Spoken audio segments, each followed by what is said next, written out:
En este vídeo vamos a hablar del desempleo.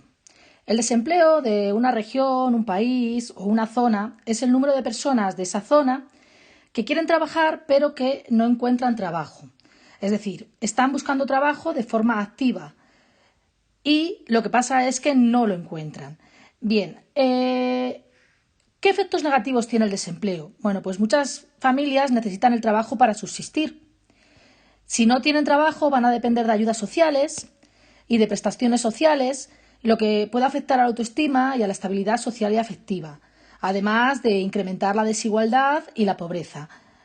Los ingresos públicos, en forma de cotizaciones a la seguridad social y impuestos, los impuestos por la renta, incluso por el consumo, porque si no se tiene trabajo se va a consumir menos, van a bajar.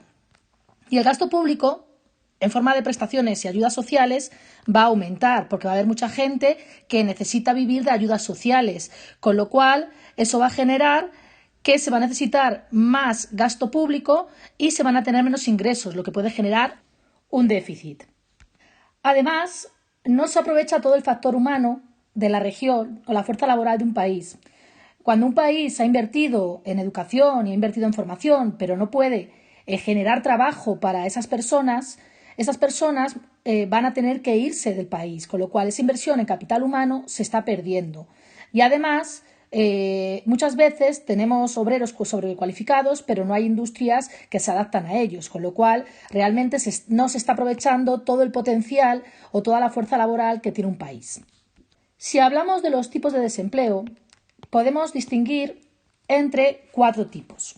El primero de ellos es el paro voluntario o desempleo friccional, que se va a producir porque hay personas que podrían estar trabajando, pero se toman un tiempo libre, se pillan una excedencia, pues para estudiar, para descansar, para encontrar un trabajo mejor, para cuidar de los niños. Entonces, este paro realmente no es importante. Y este paro es muy difícil medirlo, porque es un paro al final voluntario y es un paro que no es peligroso para la economía. Es decir, es un paro pues que al final es porque la persona quiere. Sin embargo, los otros 3 tipos de paros sí se pueden medir y además se pueden representar gráficamente y son muy fáciles de localizar. Bien, como vemos en la siguiente gráfica, que mide la evolución del paro de Torreperogil, que es el pueblo donde nosotros tenemos el instituto, nosotros vemos que hay picos que crece, decrece, vuelve a crecer, vuelve a decrecer. Entonces, eso nos indica que hay un paro estacional. Es decir, que hay estaciones en las que se genera trabajo y hay estaciones en las que se genera paro. ¿Por qué puede ser debido? Bueno, pues en Torreperogil hay campo, hay aceituna, con lo cual en diciembre, que es esta época, es donde en estos picos más bajos, en el último trimestre del año, que es cuando se recoge la aceituna, el paro baja y luego de nuevo vuelve a subir hasta que de nuevo el paro baja cuando se recoge la aceituna. Ese sería el paro estacional. ¿Qué se puede hacer para disminuir este tipo de paro estacional? Bueno, pues hay que buscar otras formas productivas de crear empleo que no dependan tanto de la estación.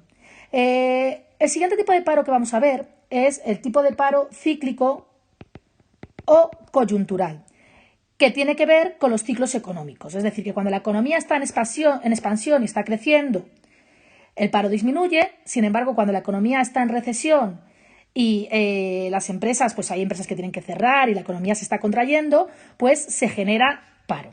¿Cómo se ve esto? Bueno, pues esto se ve con la tendencia. Es decir, aquí vemos que el paro crece y eso sería debido a la crisis, porque si vemos, pues empieza a crecer a partir del 2008 y deja de crecer a partir del 2014, va con el movimiento de la crisis, y aquí tendríamos la época de expansión. Empezamos a creer y se empieza a generar empleo.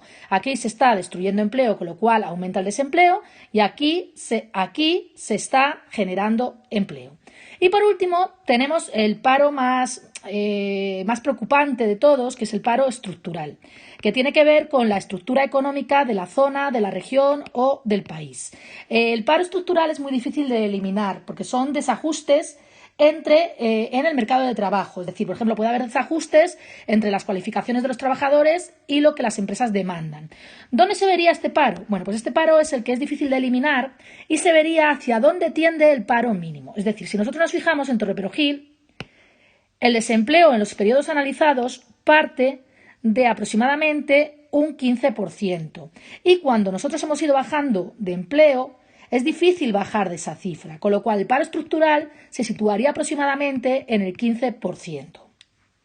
¿Qué puede causar el desempleo? Bueno, pues no hay unanimidad sobre las causas del desempleo, pero antes hemos comentado que el paro estructural se puede deber a los desajustes en el mercado de trabajo, es decir, entre la oferta de los trabajadores, las cualificaciones que tienen los trabajadores y las demandas de la empresa. En el siguiente gráfico podemos ver el número de titulados superiores que hay en España y los puestos cualificados con esas titulaciones que hay en España, es decir, la demanda por parte de las empresas de trabajadores cualificados. Como vemos, la distancia entre las curvas nos muestra que hay una sobrecualificación entre las personas que tienen títulos superiores y los puestos de trabajo que hay. ¿Qué quiere decir? Que si esas personas quisieran trabajar del título de lo que han estudiado, muchas de ellas no encontrarían trabajo porque no hay empleos suficientes. Otra de las causas que se alega es la que hemos comentado, pues que estamos en una situación cíclica de crecimiento, de recesión, donde la demanda es insuficiente. Por lo tanto, quiere decir que el consumo y que la inversión van a disminuir y, por lo tanto, va a haber empresas que no van a necesitar producir tanto y van a despedir a trabajadores, generándose paro. Para ello nos dicen que la medicina es una política fiscal expansiva o una política monetaria expansiva, como veremos en el tema que viene. Y por último, hay economistas que piensan que un salario mínimo por encima del equilibrio del mercado genera desempleo. Bien, veamos, si nosotros tenemos un mercado y tenemos la demanda de trabajo y la oferta de trabajo, aquí está la oferta de trabajo por parte de los trabajadores.